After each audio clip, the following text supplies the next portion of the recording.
Magandang araw sa inyong lahat at welcome sa aking channel.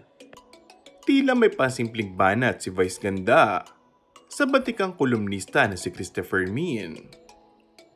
Sa It's Showtime nitong November 23, isang contestant na nagngangalang Christy ang kinamusta ni Vice. Kamusta ka, Christy? Anong pinagkakaabalahan mo, Christy? Bukod sa paggawa ng mga kasinungalingan, hirit ni Vice.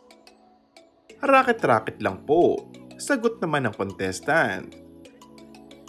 Napahiyaw at nagtawanan naman ng madlang people sa naging pahayag at pasaring ni Vice laban kay Christy. Maging ang kanyang co-host na si Vong Navarro ay hindi maipinta ang kanyang reaksyon. Hindi naman lingid sa kaalaman ng lahat na isa ang veteranang showbiz columnist sa mga taong pumupuna kay Vice Ganda at sa malapit na kanyang kaibigan na si Coco Martin.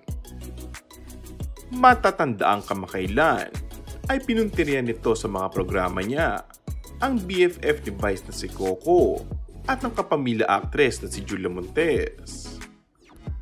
Matatanda ang napaulat na rito sa balita ang pagsisiwalat ni Christopher Min sa kanyang entertainment vlog na Showbiz Now na may 2 anak na umano ang Coco Jules.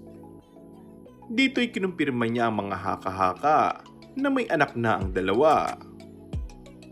Aniya, 4 na anyos ang panganay ni Coco at Julia na isang babae, habang magto 2 years old naman daw ang pangalawang anak ng mga ito na isang lalaki. Sinabi rin niya ang pangalan ng mga anak ni Coco at Julia. Ang pangalan ng panganay nila ay Matilda. Ang bata pong ito ang pangalan ay isinunod sa nagpalaking lola kay Coco.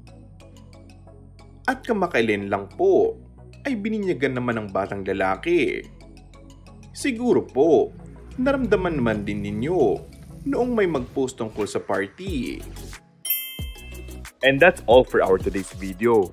Kung bago ka lang sa aking channel ay mag-subscribe at pindutin na rin ang notification bell.